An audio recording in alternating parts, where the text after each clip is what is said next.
justice bu dee deful mu prouver son innocence. mais ne tegu ci c'est même une victoire pour man pour ku jiite woonam réew dem après ñu convoqué ko wala ku nga xam ne autant pour moi dafa am lu mu doon ñu convoqué ko mu dem ne def wane boppam ne defuma justice seetal ko. ma ni bala ngay wax Macky Sall waxal ci ministre yi ba pare. non maanaam loolu laay wax comme yéen ñii tey nga dem seetal sa bopp. mais man ku ma woo ma dem setal ku ma woo ma dem. waay aw ma ci problème maa ngi fii dëkk nana gars yi maa ngi diggante Ndar Dakar léeg-léeg ma dem Vélingara mais daw ma fenn réeru ma maa ngi ci dëkk bi moo ni kay leeral ma ñëw leeral amu ci problème keneen ku ñëw aussi da nga ñëw leeral waaye ku nekk dañuy bot mais nag nañu tëddee njaaxanaay nañu woo le DG de ASER nañu woo le ministre en charge de l'assainissement mais nañu woo keneen les 100 millions yi gars yi joxe nii ci fala avant ñu clôturer l'année budgétaire mais nañu wax lu tax yan conditions lañu ko tegee nañ boole ñëpp. waxtu bi ñi dab bu baax a baax faw ñu dugg ci alliance pour la république déjà ak communiqué yoo xam ne gis nañ ko temps yee ñu weesu ki nga xam ne moo jiite parti bi déjà selon li ñu wax mooy dafa geler ses activités ci parti APR tey kan mooy gérer l'intérim. non amul intérim. oui ba fi ma waxee yow ci lu ma xam. parce que wax toujours lu leer Macky Sall mooy président de l'alliance pour la république. oui voilà donc duñ fi def dara te yëgu ko. man ci lu ma xam mais nekk fii mi ngi ci ay mission ok le parti ñu koy gérer aujourd'hui les réunions ñu ngi teniru léeg-léeg Sidiki Kaba présider aux réunions tu vois ñu ngi xool ni ñuy waxtaanee donc en comité de suivi ou bien même en comité restreint et cetera pour quand même organiser la vie du parti et peut-être tout prochainement le président mi ngi réfléchir sur la mise en place d'un secrétariat exécutif national vous voyez. Parce que le parti commence à vraiment l'affaire Farba Ngom c'est du pain béni. C'est du pain béni. Parce que ça a sonné, disons, la mobilisation de la remobilisation. nga jàpp balaa ñu lay woo yooyu noonu gars yi di toog ñoom non kenn ragulu jàpp kenn ragulu woo xam nga homme politique dafa ñaar yoo xam doo ko ragal mooy kaso ok ak voilà peut-être joxe pour nit ñi mënoo ko ragal c'est impossible loolu moo am donc ñun amuñu problème boobu. mais gestion bi jafewul yore nekk yaa ngi ne moom moo ko jiite ba léegi il n'est pas là parti bi ay temps déggatuñu woon leen am na ñoo xam ne sax après quitté nañu fii ak li jaar ci élection présidentielle yooyu yëpp est-ce que APR yombaat na tey pour que APR gi nga xam ne moo xeexoon ba jël pouvoir bi en 2012 pourquoi pas sax xëy na ma osé xeexaat ba jëlaat ko ci beneen année. mais ci loolu lañ est-ce que yombaat na si yéen. jafewul xam nga perte pouvoir dafa nekk loo xam ne yombul.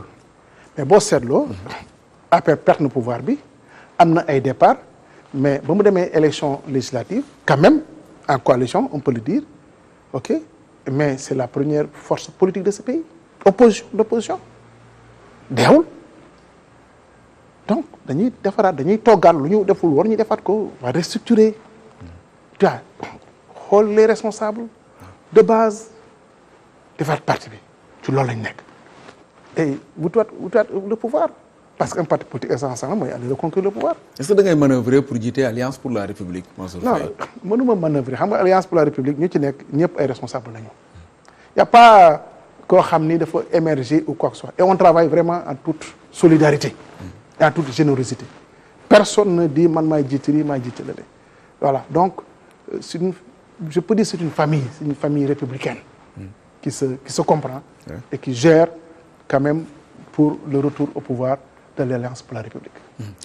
Au retour au pouvoir de l'Alliance pour la République nga wax campagne électorale yi passé gisuñu la lu bari ci au niveau national Saint-Louis lañ doon gis daanaka sa campagne fa la doon gën a faral di yam dans la région nag de manière générale. tout à fait lan moo ko waraloon.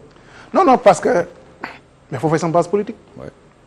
waaye am na ñu dem génn seen base dem. oui am na ñu génn parce que les tournées des fois étaient assurées. par le président, monsieur le président de l'Assemblée nationale, par Sidiki Kaba, même Aïssata Tall, etc. Ils ont fait, c'était comme, les gens s'étaient organisés comme ça. Mais moi, je me dis, je me base à Saint-Louis parce que quand même, je voulais un petit peu, voilà, m'assurer que Saint-Louis, daañu fa gën a mën a taxaw quoi. Bon, malheureusement, les résultats joxe nañu leneen, mais ça ne nous décourage pas pour autant. Ouais. Ouais, donc on va continuer à travailler pour revenir. Est-ce que Macky Sall su mën naa wax moo bi saraxew leen bu fekkente ne moom après quitté na pouvoir bi dem nekku fi déjà en plus mu xaw a mel ni lu délaissé parti bi. di ñuy bind ay communiqué naan gelé na ses activités. non non il n'a pas gelé man à ma connaissance. est-ce que il n'a pas bàyyiwul gelé leen ni jamono ji nga xam ne ci ngeen ko gën a soxla. non xam nga Macky Sall n'était pas candidat. oui. Macky Sall dafa def 2 mandats ni bu ko neexoon mënoon yoon mayeen na ko autant pour moi pour mu def beneen mandat mais finalement mu am choisir beneen candidat donc il n'était pas candidat. mais le parti c'est lui le président du parti. aujourd'hui kenn du fi def dara te yëgu ko parce que c'est lui le président du yéen a parti. ngi jokkoo ak moom régulièrement. ah non il suit quotidiennement ce que le parti fait kooku amul benn problème. son avis sur la réduction des comptes xëy na bu ñu ko amoon ci moment de vérité dina baax. mais non y a su dee wax na ceeg yow. mais wax naa la réduction des comptes elle est permanente. faut pas que nit ñi di yaakaar ni réduction non non elle est permanente. l'État day contrôler permanemment. loolu on comme ça sait. voilà. Oui. mais est-ce que su dee wax na ceeg yow. non par mais exemple dès l'instant que ñu responsabilise la mais buñ la woowee pour nga rendre compte da ngay rendre compte y a pas de problème dans ce sens-là. mais dafa am lu ñu doon dégg ay attaques après bi avant élection législative yi am Alioune Sall génn dal ci sa kaw newoon sax déjà boo waxaatee moom dina génn ay doj wax ne bi nga géré wee toog na fi nga toog nii ci moment de vérité xëy na nungu ci ñëwaat mais yow da nga am problème ak Alioune Sall wala déet. non non amu ci benn problème. sama rakk la. oui c'est sama rakk la rakku Macky la c'est la famille. amoon naa opinion wax naa ko jeex na mais on a aucun problème parce que dafa la moo xam j'ai dit d'accord ma ci ma wax ko mais vraiment je n'ai aucun problème ak moom voilà c'est un jeune frère voilà wax naa lu ma doon wax naa ko. relation yi noonu quand même. non non on a aucun problème honnêtement du moins enfin non on n'a pas de problème franchement man gisuma problème maa wax am na ñu ma yaa tooñ je dis d'accord ma sama opinion wax naa ko passé na romb na fàtte naa loolu mais amoo moom problème vraiment j'ai pas de problème man du ma mën nit problème parce que en fait damay fàtte su ma defee benn affaire su weesoo weesu na et je passe à autre chose il faut toujours positif moi je positive j'essaie toujours de positiver parce que àdduna noonu la donc vraiment je peux t'assurer que y a aucun problème entre man ak Aliou Sall voilà. la retrouvaille kañ lay doon. et on travaille là-dessus vous allez voir peut-être sous peu une grande retrouvaille de la famille républicaine voilà et qui se mettra en ordre de bataille. y compris même ñoom Amadou Ba. oui mais on travaille pour une grande retrouvaille dans tous les cas de figure. vous voyez ku ci mën a bokk ku ci bëgg bokk bu fekkee Amadou Ba aussi sans qu'il peut travailler autour de cette question il y a aucun problème. franchement là en tout cas on gagnerait mieux à se retrouver tous ensemble voilà les gens travaillent sur ça on attend. ci leneen muy la mairie de Saint-Louis nga jiite ko depuis 2014 fan yi nag bi nga xamee ne après perte ngeen pouvoir beeg yooyu noonu gën nañ la gis nga concentré aussi surtout ci côté communication ndax suivre naa xool naa sa page Facebook ak yooyu noonu gis naa yu bari nga dugal ko fa wax sax que ni da nga ci ñëwaat bu baax surtout ci côté communication lan nga jàpp ne doxul ba tax nga bëgg a communiquer waat c'est vrai que man sur la nag mairie de Saint-Louis. c'est vrai mosuma délaissé mairie bi en réalité parce que man tout le temps maa ngi Saint-Louis mais xëy na approche communicationnelle moo changé parce que je me suis rendu compte que ni lu bëri def nañ ko te population yi xamuñu ko et j'ai dit moi-même personnellement maay jël maintenant attache boobu pour communiquer ci lu ñuy def loolu moo tax bon là j'ai commencé par un marché qu'on a réalisé demain peut-être ce sera la langue de Barbarie après demain ce sera des infrastructures scolaires etc etc d'ailleurs même dans la même dynamique samedi on a une rencontre de partage et d'échange pour le développement de Saint-Louis avec l'ensemble des acteurs à Saint-Louis. mais bu fekkente ne maire bi xëy na li ñu ko doon gis bariwul en plus maire bi ni ñu jàppoon ko ku inaccessible ku nga xam ne xëy na bu waxee kàddu yeeg yooyu noonu ñu ci bari ni ñu koy interpréter dañuy jàpp que ni kàddu gi xëy na dëgër na tuuti. non mën moo utiliser le mot beneen bi mooy place Faidherbe àggagul ay écoles yoo xam ne fermé nañu ci sa reñ. non il y a deux il y en a qu'une seule. oui qu'une seule école d'ailleurs. oui mais non ça man je suis accessible parce que à Saint-Louis vélo lay dawal am kuy dawal vélo làqatuwul. am ma garde corps am ma chauffeur may dawal sama donc question accessibilité amul. alors c'est vrai il y a des projets. oui par exemple place Faidherbe que la place Baye tuddutul Faidherbe mi ngi tudd la place Baye Ndar. Baye Ndar. voilà place boobu xam nga dafa bokkoon ci benn programme bu ñuy wax le programme de développement touristique. ñu tuddoon les espaces publics mu nekk place Baye ak avenue Jean Mermoz ñëpp xam nañu programme boobu la état du Sénégal mu endetté wu au niveau de l'AFD l'agence française de développement. maintenant avec l'entreprise quand même vont réaliser les travaux place Baye ak Jean Mermoz malheureusement l'entreprise a été défaillante liggéey nu mu ko doon liggéeyee defu ko lu ñu xaar ci moom amuñu ko résilier contrat bi c'est l'APIX qui assure la maîtrise d'ouvrage délégué au nom de la commune. Voilà. Maintenant les travaux dans le courant de ce d'ailleurs demain jeudi l'AFD qui passe me voir. Les travaux vont redémarrer dans le courant peut-être avant fin janvier. Oui. Pour defaraat la place Faidherbe, la place Bayeux ak l'avenue Jean Mermoz parce que les gens en ont fait une place piétonne.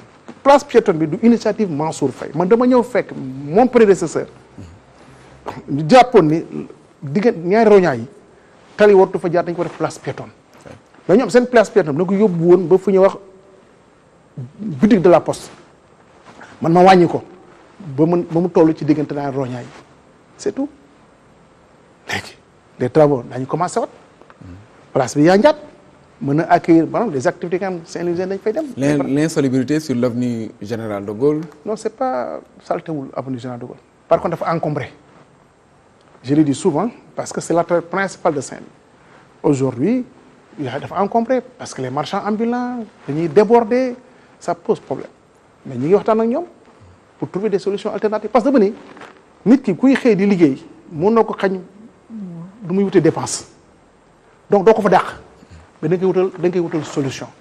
Solution boobu nag ñu koy trouver ñu def ay marchés hebdomadaires dans certaines zones comme ça mën na libérer l'avenue Macky Sall dootul nag déjà c'est l'avenue Macky Sall ah voilà. C'est l'avenue Macky Sall. C'est l'avenue Macky Sall ça a été délibéré. Bon c'est passé au forceps. Non pas forceps c'est le conseil. non nit ñi kaas nañ ko ba sonn suñu édition yi doon nañ ko gis. ay deux farfelus trois ñoo ko kii c'est deux farfelus ñoo ko kaas mais le conseil a validé à l'unanimité délibéré et c'est normal Macky Sall c'est que lu Macky Sall def Ndar mais kenn mosu ko fa def Ndar lu fa Macky Sall def kenn mosu ko fa def protection côtière Macky Sall moo ko fa def assainissement.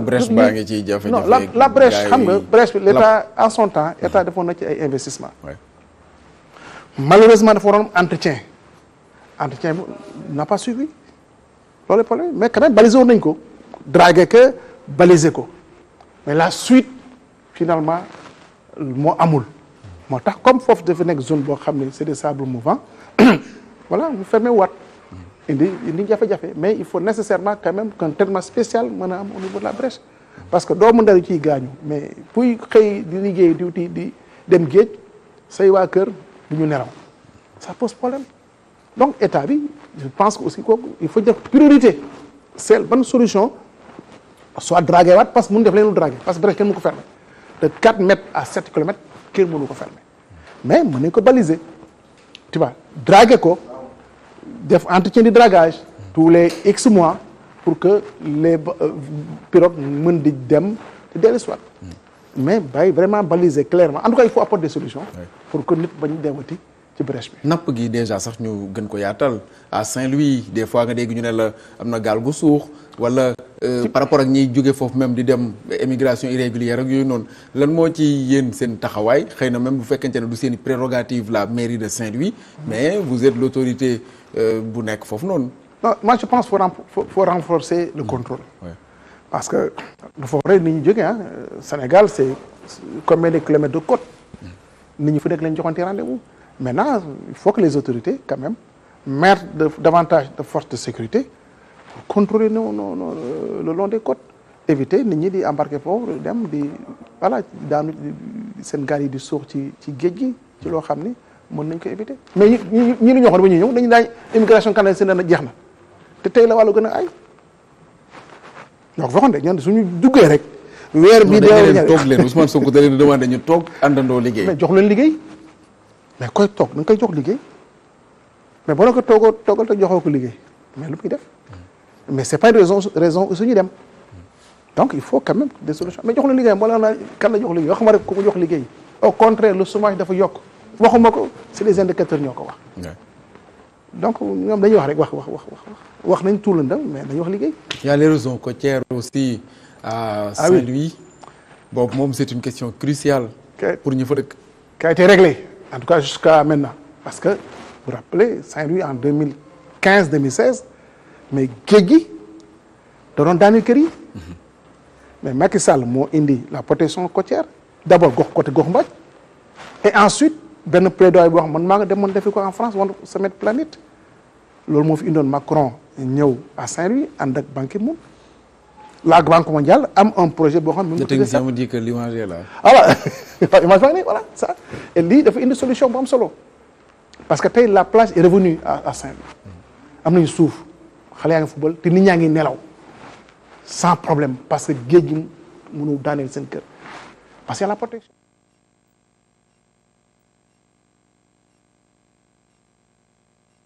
Les phases qui vont suivre les gens vont travailler avec la population pour que phase si topp mën a continuer. yaa ngi wax sànq waxu emploi sama xel dem ci Jakarta yi jiite nga fi transport régime bi fi nekkoon Jakarta yi benn instant jéem nañu pour régulariser ñenn ñi sax naan dañ leen fa bëgg a jëlee après bi ñu xawee kii tuuti élection mi ngi doon jub si dañ leen a bàyyiwaat. est-ce que c'est pas une responsabilité boo xam ne quand même yéen mënu leen ci génn. que ni lii fi xew nii désordre la ndax. amuñu ay immatriculation yu ci bari bari nekkuñu en règle. xam nga les Jakarta phénomène nouveau la. en son temps Sénégal. y avait qu'à Kaolack moo amoon le phénomène Jakarta Kaolack ci lu ma xam. après mu dem ci yeneen dëkk yi Ziguinchor même Saint-Louis li dafa am Jakarta. alors que Saint-Louis mosu am Jakarta. donc les jeunes pour ñoom outil de travail la. il faut les organiser. c'est vrai essayer nañu c'est pas facile. c'est pas facile mais aujourd'hui moi je me dis il faut que l'État mette des ressources parce que problème booy la xam nga Jakarta yi am na yoo xam ne dafay ñëw par voie normale importation disons équipement complet mais dafa am yoo dañoo en pièces détachées il faut que l'État mën a accepter en tout cas des solutions à apporter par rapport à ça et mettre des ressources si l'État met même 50 milliards je peux dire sur 2 ans 25 milliards en 2025 25 milliards en 2026 les jeunes mën leen jox permis gratuitement presque gratuitement en jouant avec les 3 FPT et ensuite permettre l'immatriculation des Jakarta encadrer les jeunes en termes de formation s'il met des ressources les ressources problème dana réglé wu mais bu leen bëggee sas damay wuti plaques yi à 28 000 francs wuti leen permis mais xale yi amuñu loolu ils n'ont pas 75 000 francs à 100 000 francs yoo xam ni daañu ko mën a génne pour régler problème yooyu alors que l'État peut mettre 50 milliards de suite président Macky a mis 150 milliards xëy ndaw yi pendant 3 ans 450 milliards donc ñoom il peut mettre 50 milliards en 2 ans régler le problème de Jakarta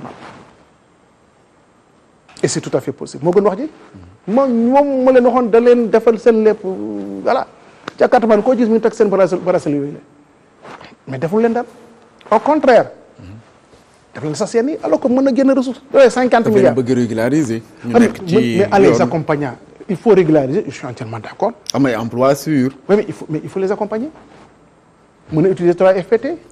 formation permis le gosse il donnera que 10 000 francs pour am son permis état bi jël le reste en charge ça coûtera pas pour le permis 60 000 francs 70 000 francs booy joxe 10 000 francs état joxe 60 000 francs ba am permis les jeunes am permis les plaques c'est 28 000 francs mais l'état prend en charge ces 28 000 francs là qu'est-ce que ça lui coûte pour faire à peu près 1 million de plaques pour les jeunes rien du tout sur 2 ans ou sur 3 ans bu élaborer politique boobu mën na régler le problème. parce que le problème des jeunes c'est pas ça le xaalis la ñu am ils n'ont pas d'argent pour mën a fay des plaques à 28 000 francs ils n'ont pas d'argent pour aller faire le permis de conduire amuñu ko mais état bi mën na ko jël en charge encadrer leen voilà jox leen ay gilets ñu wuti ay casques mu organiser ko mais il faut mettre des ressources mais doo jël booy rek wala dem leen wuti ay plaques et cetera ça pose problème. bu ko am ñeneen ñu ko defee dafa am ñu ko doon def. À quand le retour de Macky Sall au Sénégal? question bu ñu ko posé Macky de Sall la famille présidentielle aussi parce que ñu ngi naan la première dame l'ancienne première dame mi ngi fi woon. mais day ñëw di dem. mi ngi ñëw di dem day ñëw di dem et les reparti ka semaine bi rek. kon c'est confirmé que mi ngi fi woon semaine bii nii. waaw semaine bii ñëwoon na fi delluwaat na il y a quelques jours. Macky Sall dara tere ko ñëw dëkk bi bu demee ba sentir ne war na ñëw ci dëkk bi day ñëw ci dëkk bi kenn mënu ko tere ñëw ci dëkk bi gisuma ko mën a tere ñëw ci dëkk bi te amul dara lu ko mën a tere ñëw ci dëkk bi. ah tête de liste ñëw campagne loolu. non mais loolu c'est-à-dire ñun ñoo c'est le parti qui avait sollicité. pour nekk tête de liste ñu ne ko bul ñëw nekkal tête de liste parce que fallait quand même ñu am une certaine cohésion. pour lu ñu bëggoon def c'est aussi simple que ça. voilà mais bu bëggee ñëw dara du ko tere ñëw. moom bu demee ba sentir woon na ñëw gëm naa ne dana ñëw. Mansour Faye candidat encore à la mairie de Saint-Louis est-ce que looloo tax xëy na communication bi sax la koy laaj est-ce que du. non da nga xalaat que ni fauteuil bi xaw na yëngu tuuti. non vous savez gis nga responsabilité dafa metti maire moo gën a metti ci li metti Ismaïla Yacine. da nga doyal. non xam nit du doyal parce que bu ñu la dénkee man dama jàpp ne bu ñu ma dénkee du ma doyal du question damay doyal ñu ma dénk ñoo may wax buggaat nañ la dénkaat wala buggatul la dénkaat c'est aussi simple que ça tu vois donc élection ñëwagul maintenant bu fekkee gars yi dañu bëgg anticiper on verra mais élection c'est en 2027. man je suis en mission ba sama mandat di jeex et lépp lu ma mën a jox sama mission ci Ndar mais dama koy def parce que dañ ma loolu sas la dañ ma ko sas il faut ma def ko résultat lay wut. c'est aussi simple que ça. yaa ngi candidat boo xam ne ku nga xam ne candidat la woon après mu nekk député finalement nekkatul député à l'Assemblée nationale parce que jëlee nañ ko fa muy Barthélémy Diaz maa ngi la koy laaj sànq déjà est-ce que régime bi nga xam ne moo fi nekkoon muy régime Macky Sall ñoom ñoo def condamnation bi mais son sort par rapport ak son avenir su fekkente ne après révoqué nañ ko parce que révoqué nañ ko mais amoon na ay voies de recours yu ko desee buñ ko nungoo lépp ci mairie Ndakaaru après est-ce que yéen du ngeen sentir que ni quand même lii yëpp yéen a ko teg. ah non teguñ xam nga yoon moo ko condamné Macky Sall condamné wul kenn Mansour Faye condamné wul kenn yoon mooy condamné mais ba ko yoon condamné kan moo toog di wax premier ministre moo toog di wax way Macky Sall dafay def lii du fi amee mais lu mu doon wax jiiñ Macky Sall yi moom moo ko def mooy Barthélémy Dias kenn du ko dàq assemblée moo ko dàq assemblée Barthélémy Dias kenn du ko génne mairie moo ko génne mairie mbir ma ngoog ku ko def ku doon toog ci rajo bi wax 2 minutes dañ dese lii yëpp lan ngeen ci fas yéene def nee nga vous avez peur pas pour vous-même mais pour le Sénégal ñi ngi convoqué seen i nit après lan la Alliance pour la République di def commettre ngeen ay avocats aussi muy takku wàllu ay avocats yoo xam ne jël nañ leen à part avocats yi nga xam ne moom la Mouhamadou Ngom jël mais ndax da ngeen a prévoir. xeex day taxaw xeex. xeex comment. non par les voies légales un parti politique day xeex. manifester. lépp loo xam ni yoon may nañ ko lañ koy def c'est l'APR c'est un très grand parti hein. C'est pas un petit parti da koy day taxaw xeex l'APR sera là et fera face kenn du daw kenn du dellu ginnaaw kenn du am looy ragal. jërëjëf jërëjëf ñu dalaloon ko ci plateau bu moment de vérité.